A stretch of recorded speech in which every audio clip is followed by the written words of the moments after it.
नमस्कार, आप देख रहे हैं जीटीवी न्यूज में हूं आपके साथ सनी कुमार। बिहार सरकार के मंत्री जनक राम ने पत्रकारों से बातचीत करते हुए विधानसभा चुनाव में एनडीए ने जो दावा किया था कि 19 लाख युवाओं को रोजगार दिया जाएगा, उसको लेके साथ ही साथ और भी कई मामलों पर क्या कुछ बोला उन्होंने पत्रकारों से। पूरी उनकी बातों को सुनिए। विपक्ष कह रही है कि हमारी जीत है, विजय दिवस हम लोग इसको लेकर आज मना रहे हैं, कांग्रेस मना रही है प्रदेश भर। यही तो लोकतंत्र की खूबसूरती है। देश के प्रधानमंत्री 1 अरब 30 करोड़ जनता की बातों को और भावनाओं को समझते हैं और सुनते हैं। सर, लगता है कि मतलब जो किसानों के लिए कांग्रेस ने आंदोलन किया उसका ये असर रहा या किसानों की जीत रही? किसान की बात करने वाले लोग तो परिवार की पूजा करवाते हैं। ये पहली लोकतांत्रिक पार्टी है भारतीय जनता पार्टी, जो देश के 1 अरब 30 करोड़ जनता की जन भावना को समझती है और उस पर अमल करती है।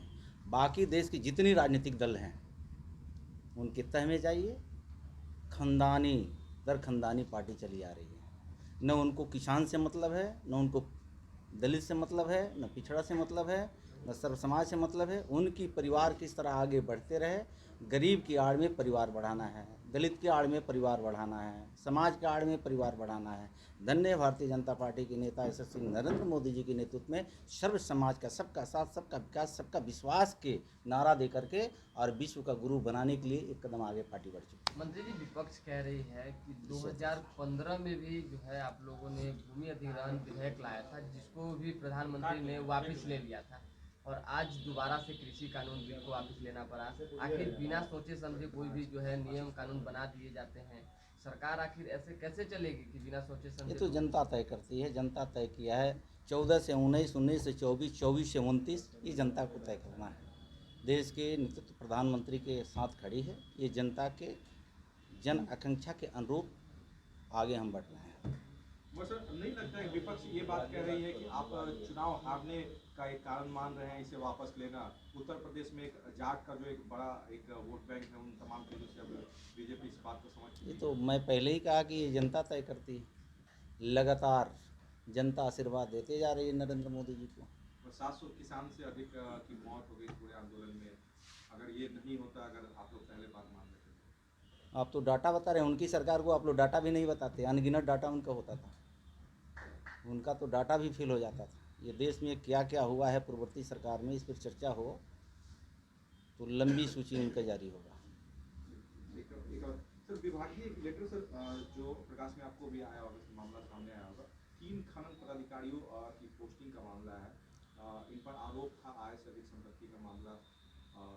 फिर से इनको पोस्टिंग दी गई है। सर, क्या कुछ इसको सर आप, क्योंकि आप लोग जीरो टॉलरेंस की नीति पर सर खनन विभाग को ला रहे हैं। मैं आज भी उसी पर कायम हूँ। बिहार के यशस्वी मुख्यमंत्री नीतीश कुमार जी बार बार कहते हैं, उनके मंत्रिपरिषद का मैं सदस्य होने के नाते ये बताना चाहता हूँ कि बार बार मुख्यमंत्री जी कहते हैं कि ना हम किसी को बझाते हैं, फंसाते हैं, ना छुड़ाते हैं। और मेरा मानना है कि जो अच्छा काम करता है ये सरकार पुरस्कृत करती है, जो गड़बड़ काम करता है सरकार उसको दंडित करती है। आपकी नज़रों में ये देखा भी गया है, आपने उसको उजागर भी करते हैं। रही बात खान एवं भूतत्व विभाग में, आपने 3 व्यक्ति को नाम लिया। सचमुच में उनके ऊपर जांच चल रही थी, अभी जांच स्पष्ट हुआ नहीं है। और इसी बीच में सुप्रीम कोर्ट का एक निर्णय आया कि विभाग से नहीं, खनिज निगम से खनन का काम होगा, कॉन्ट्रैक्टर बहाल किया जाएगा। उसी कड़ी में वो निगम का खुद के डायरेक्टर हरजोत कौर है, और इसकी संज्ञान मुझे नहीं है किस आधार पर उनसे काम लिया जा रहा है। इसकी जवाब स्वयं वो देंगी जब जांच चल रहा है। मेरे पास कोई संचिका फाइल नहीं आई है। जांच के लिए आया था, जांच बैठ गया। दूसरे जिला में थे, उनको मुख्यालय में योगदान करा दिया गया। लेकिन किस तरह उनसे काम लिया जा रहा है मुझे इसकी कोई जानकारी नहीं है। विभाग के द्वारा मुझे इसकी कोई सूचना नहीं दी गई है। तो मुझे लगता है कि इसकी जवाब जो खनिज निगम का एमडी है हरजीत कौर, उनसे पूछा जाएगा, वो इसकी स्पष्टता। तो जांच में अगर कोई दोषी पाया जाता है तो उस पर कार्रवाई आप देख नहीं रहे हैं। संपत्ति जांच हो रही है, जेल भेजा जा रहा है।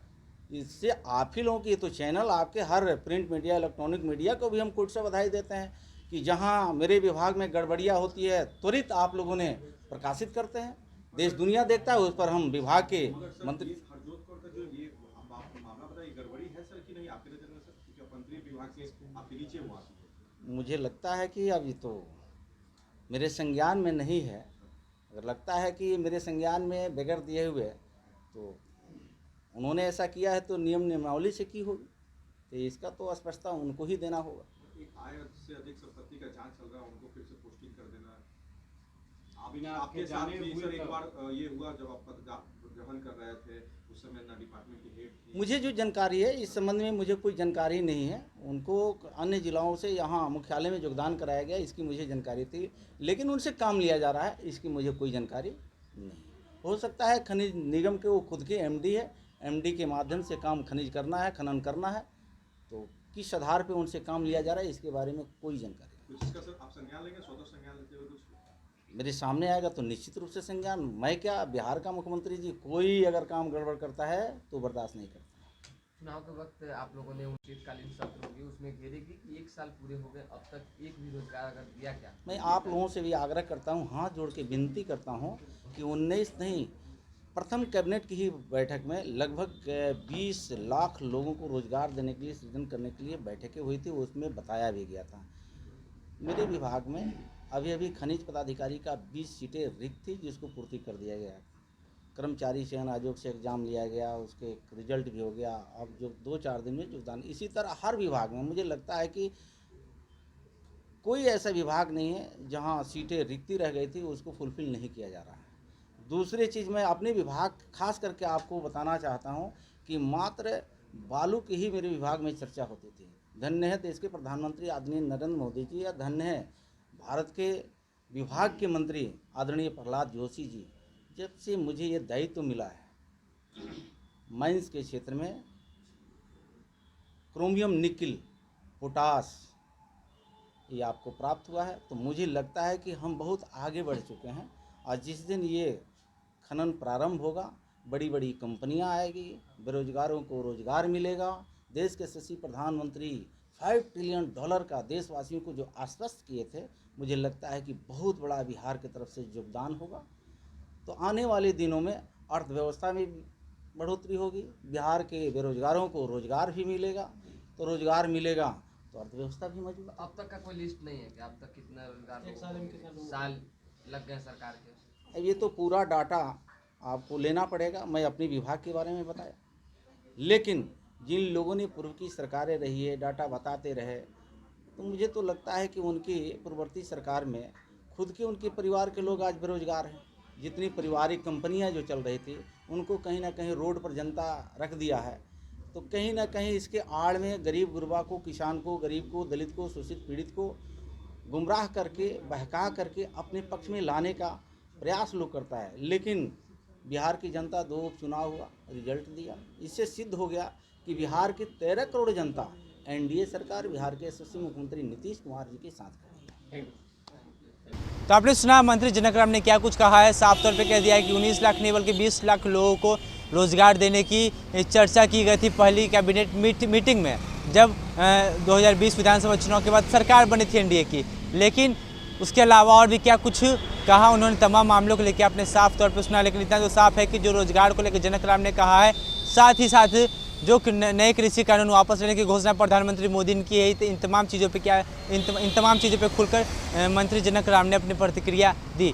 तो आप ऐसी खबरों के लिए बने रहे AGTV के साथ। फिलहाल के लिए इतना ही, धन्यवाद।